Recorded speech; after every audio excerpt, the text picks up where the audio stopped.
Oh, man, I'm getting tired working on these doors, but hey, Joe's got to do what he's got to do. So before I ring that out, I'm gonna look at this door one last little time. That's why I need to get up high on this. I'm up like 3 feet up off the ground, and yet I still have this to control myself with, because these doors are 8 foot tall, and I don't have to get a 6 foot ladder in here. I like to use this. It's good in the kitchen too and everything.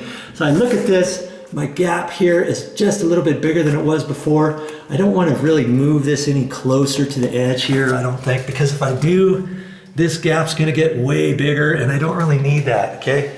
So I'm looking at this overall door, and I think I've got everything as good as I can get it, other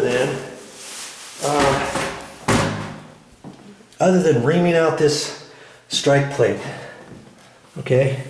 I've got that pushed that over. Did you see that? How this gap here is bigger now, see? If you play the first part of this video, you'll see that this gap was smaller. And look at this thing here. I'm looking at that, and it's all loose. And these are the kind that you just tighten up by hand. It was almost out. See that? Oh, jeez. I didn't just set that up to do that. See, it's kind of sprung a little bit. I could nip that off, but I'm not going to. And there's a little hole in the bottom of this thing somewhere. You'll see it'll be here, or depending how you mounted this, before you tighten that hole could be there, over here. And so it's there. And then you just spin this on, twist it on, and tighten it. You know, get it in there as tight as you can. There, see? That's fine, fixed with that. That's how you fix those. I like those, and I ended up getting an extra one of those. See how some of them you can get like this. They're this diameter all the way. I don't like using those. I like this fat one because it goes fatter. It's a lot stiffer. It's bigger in diameter. And those other ones, if the straight ones, has a little screwed thread on it, and you have to drill a hole into the door. Then you have to take your pair of pliers and tighten that thing up and hope that that thing doesn't break off and snap off. This one you just, you know, before you do it, you know, this thing was unscrewed before. Now I can't hardly get it off because I got it on there so tight, nice and tight, like it's supposed to be. But then you undo that, and then from the store, you just screw that in with the Phillips screwdriver, and then you attach this to the end of it like that. You know, nice and easy. If you can't unscrew that after you get it on, you could pop this off, this end, and then take a long Phillips screwdriver through there, and then loosen it up that way too. Whatever. But to tighten it up initially, put this little piece on first, okay? Then screw it in just like I showed you. Okay, so now I'm going to show you how to fix this. We're going to take a reamer bit.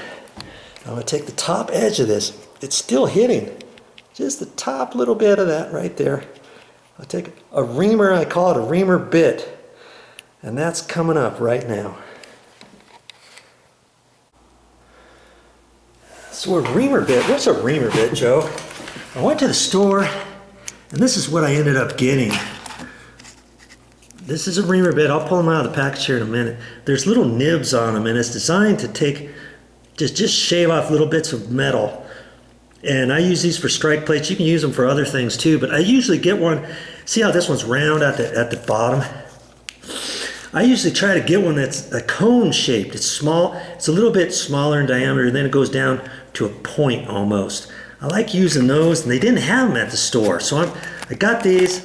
And the reason why I got it, I like them for a point, is because then when I ream this out, see how this is kind of tight in there, and over in this edge, I can't very well get this big fat piece in there, but I may not have to because it may only be up at the top that I'm concerned about. But again, it could be affected on this edge here too.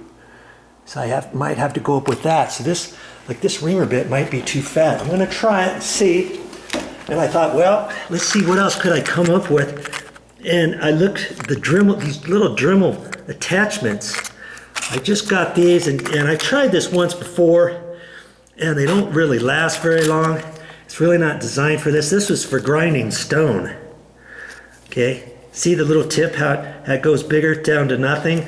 Well, sometimes you can get these like that, depending which store you go to. I wasn't going to drive around to 5 different hardware stores at the time. Okay, so I got what I could. Here's another one. This one here says chainsaw sharpening stone. So this is for metal, I would say, okay? And see, these are a smaller bit. I might even be able to get in there with that and try that. So these are some of the things I'm gonna try. And I'm gonna start on that and work on that right now. Well, before I do this, I'm gonna put this, it's just some toilet paper. I just ripped off a little piece, and I probably only need this much. I'm gonna stick that in my ear.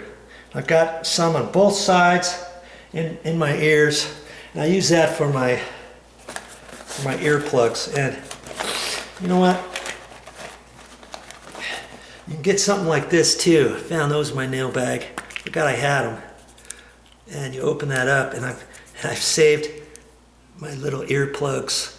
These are really super old, and they're not very clean anymore. You could use the foam earplugs. I even use this little container for some screws and stuff in here. But I could use those too. Those initially came on a string, but then I just cut the string off and I put those in my ears. And it's something, just you want to protect your ears from the noise. So here's the bit I'm going to use. We'll see, put it on high.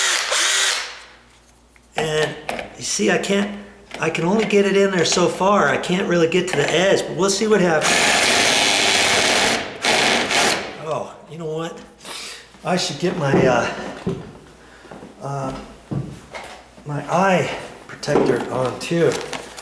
And I've got some here, and I usually keep it in this case.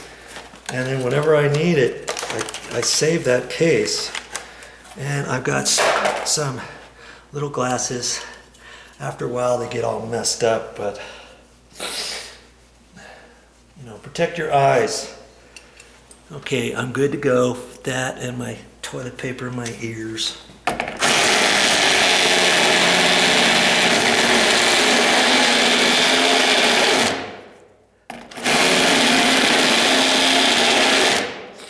It's working.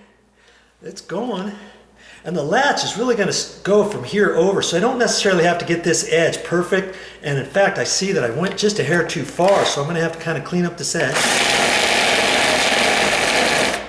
And then I can run this at an angle to kind of clean off the burrs.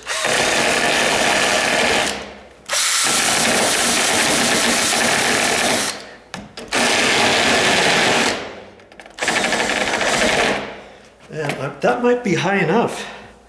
We'll see here in a minute, but I can't really get it over into this point any further without affecting my tab in there. So see, that's why I like the point ones. We'll try that. We'll see what happens. We'll get this back over here. Get the door closed.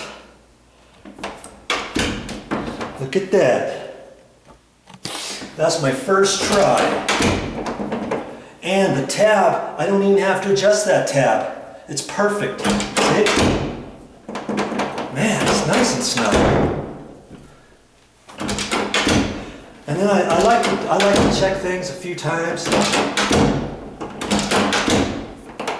Make sure I didn't get lucky on the first go. You'll be surprised. Sometimes you do something the first time, and then later somebody says they got an issue with your door, and now you got to come back and do some more and whatever. Okay, I feel on there. I want to make sure there's no burrs that anybody could catch their hand on, and there's not.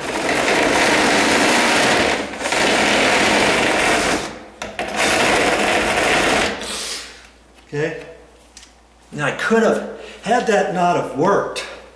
I'll show you what that looks like here. Get you in here close up. Had that not have worked all the way. See, See, just that bit.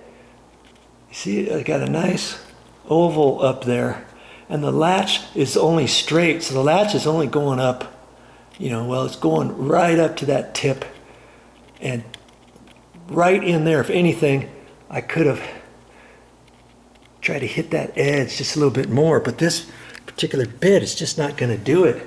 In order to do that, I'd have to open this and try one of these. I wonder if I should try one of those. I'm going to open this package up. This was the one for the chainsaw sharpening stone. Let's just see what happens and see how well that little stone works, shall we? Since I got it, you're probably like, hey, show it to me, Joe. I may never use that again, but I may end up using that another time. So let's just go ahead and cut this open. I love having tin snips. I use tin snips more so just to open up packages than I do anything else, it seems like. I don't know why that is. Then now I can just, when I get done with this, I can put it back in there and just keep using that. Okay, so let's go ahead, and I'm gonna see how that does. See how long that little thing lasts.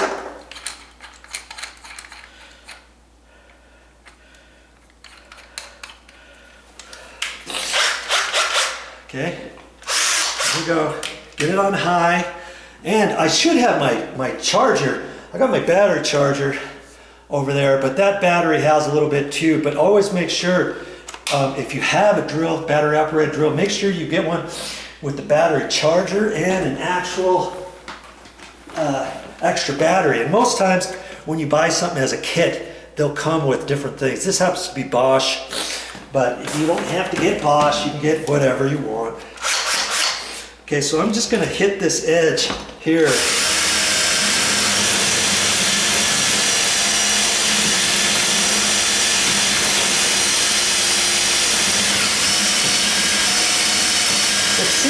It seems like it's working.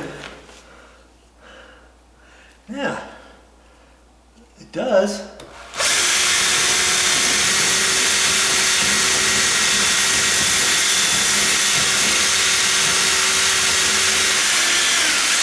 Okay, now I can use that and kind of clean up around this edge a little bit better. Oh, that's funny.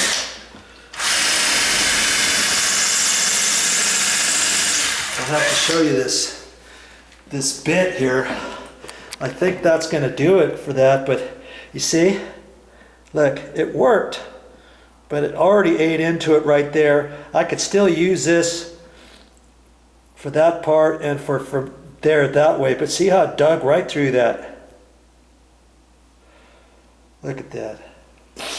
So I know the other one that I got, this other Dremel one that I got, and that was for grinding stone. More than likely that'll do the same thing. That came to a cone.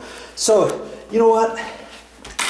It actually did its thing, and if that's all you need it for, it's done its job. Because see here, let's take a look at this now. See how it moved this edge up from here up to about there. That's all I did, because the silly store didn't have anything like this. See all the nibs on here? That eats up your metal. If that would have went down to a cone, almost to a point where maybe there was a 1/4 inch or 1/8 inch to a point up to there. Can you see how I could have gotten a lot closer in there with that? But they didn't have it. And they only had this other one. See, this is straight instead of the roundness. And because I got it, I might as well save it, keep it in with my tools. And that's the thing. All this kind of stuff, I may not even use this. Could I take it back to the store? Yeah, I could take it back to the store. That was $4.50. Yeah, I could take this back to the store if I wanted, saying, hey, I used it one time, look at it. I could, but I'm not going to. I'm going to save that. I'll keep this in with my tools. I'll keep these with my tools. And next time I go to a different hardware store, maybe I could find one. I'm out hunting now for one that goes to a point. Okay? But the more things you do on your own, the more tools you will accumulate. But the good thing with that is you can afford that now because you didn't have to pay anybody else to come out here to fix your door. Had you have come out here, had you have called someone, you wouldn't have had the first inkling of what to do here. Okay? They would have known to do that. Maybe the guy wouldn't have done what I did to these hinges. Okay? Maybe he would have just reamed that out. Had he have reamed that out, he would have had to have reamed that out and hit the bottom of the screw and taken half that third of that screw off too. Probably and done that. But as it is, I did it nice and clean. See there? I did it nice and clean there. I kind of hit that edge a little bit, but that has nothing to do with the door there, but it still looks pretty good. And so you call up a guy and you think, oh wow, you did a good job. You would have no idea what the guy did to fix your door, and you'd be happy to give him $75 or $100. You might think, man, he came out here just for that. It cost me $95. Well, okay. And then next time you got another problem with another door. $95, I got to get him out here again? Forget that mess. Start saving your money and start doing some of these projects on your own. Hey, this would have cost you to get a drill, to get a rasp, to get some screws. Now you got your screws and stuff for another job. Maybe you spent $8 or $9 for this whole entire project. You would have paid somebody $95, paid $8. Now you got over $80 that you saved, put in your pocket, and you've got some extra tools to do your next job. That's how you start accumulating all these tools and everything. You know? All right? So there's a tip from Joe. Start doing things on your own and save big.